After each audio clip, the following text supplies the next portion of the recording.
السلام علیکم زما د پوهې مکتب ملګرو. نن یوه موضوع درسره شریکوم. هغې ته موږ په ادب کې اسلوب وایو. اسلوب یعنې اسلوب څه ته وایي؟ د موږ چې ورته اسلوب یا سټایل یا انداز وایو، یا په فارسي کې ورته ثبت وایي، ثبت.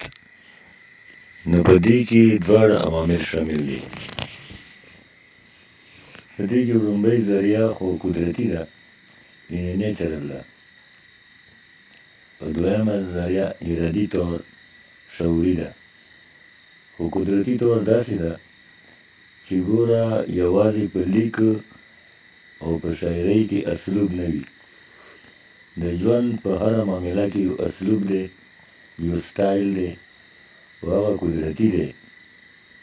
د مثال په توګه چې یو انسان په لاره روان وي، نو هغه د خپلو قدمونو د سټیپونو نه پېژندی شي چې دا پلانکی سړی دی. دا ځکه چې د هغه د ګرځېدلو یو اسلوب وي، یو توازن وي. یا د مثال په توګه یو سړی خبرې کوي، هغه د خبرو نه دا اندازه پېژندی شي، یعنې هغه انسان د هغو خبرو نه اندازه لګي او پېژندل کېږي چې دا خو پلانکي غوندې سړی دی. یا یو سړی سندره وایي، هغه د سندرې د اواز نه پېژندی شي چې دا پلانکی سړی دی. دغه د قدرتي اسلوب اړخ دی چې په دې کې څه شعوري کوشش نه وي، یعنې په دې کې څه شعوري کوشش نه وي شامل شوی. د هر انسان د خبرو خپل انداز وي، د ګرځېدلو خپل انداز وي، د وینا د غږېدلو خپل انداز وي، د لاسونو اشارو خپل انداز او خپل سټایل وي. سټایل یعنې اسلوب وي. نو اوس دا سټایل یعنې انداز په ادب کې هم دی.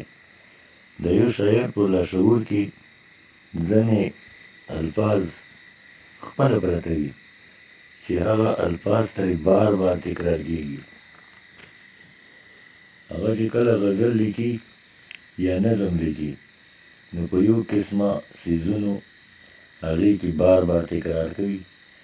دا ځکه چې د ده په مزاج کې هغه قدرتي شامل شوي وي. یا ځینې خیالات چې د هغه په غزل کې بار بار راځي، ځکه چې دا د ده په مزاج کې قدرتي طور شامل وي. یا په ناول کې د هغه موضوعات یا د هغې مسلې ډېرې یو بل ته نږدې دي، ځکه چې دا د هغه په مزاج کې قدرتي وي. دا خو د اسلوب هغه قدرتي اړخ دی. خو د دې نه مونږه پېژندی شو چې دا د غالب غزل کېدی شي، دا د علامه اقبال غزل کېدی شي، یا د خوشحال بابا یا د رحمان بابا کېدی شي. نو د هر شاعر خپل یو اسلوب وي. خو دویمه خبره دا ده چې مونږ لیکوال شاعران د خپل لیک اسلوب کې شعوري کوشش هم کولی شو. شعوري کوشش داسې کولی شو چې زمونږ شاعران څه قسمه علامتونه استعمالوي، نو هغه علامتونه هغه شعور استعمالوي. څه استعمالوي؟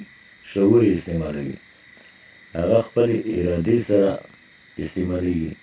بیا ځینې شاعران د ځینې نظمونو انتخاب کوي، نو هغه لفظونه هغه په شعوري توګه باندې کوي، یعنې دوه درې قسمه لفظونه د یوې معنی لپاره وي. خو زمونږ یو شاعر داسې یو لفظ خوښ وي،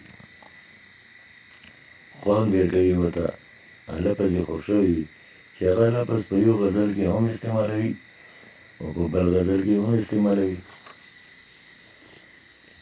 یا یو شاعر دی چې هغه په غزل کې تشبیهات خامخا راولي، نو دا د دې په شعوري توګه سره کوي. او ځینې شاعران داسې وي چې هغه تشبیه سره کار نه لري، تشبیهاتو ته توجه نه ورکوي. بس سیده په سیده خبره کوي، یعنې تشبیهات ورکې نه وي، ساده خبره کوي. نو دا د دې په شعور طور سره کوي، یعنې شعوري کوشش سره کوي. نو د ځینې شعوري کوششونه چې دي نو دا هم د انسان اسلوب جوړوي.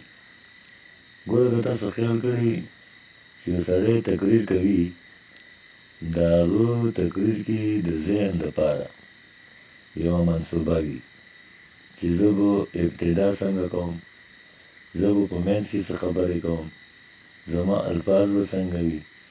نو د هغه تقریر نه هغه سړی پېژندی شي. دا د هغه خپل سټایل وي.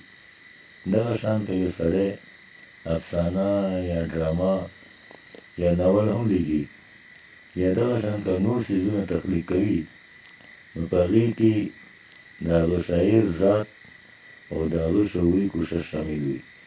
لکه څنګه چې حمزه بابا د رحمان بابا مثالونه ورکوو چې دی په شعوري طور د دې مضمون انتخاب کړی وي.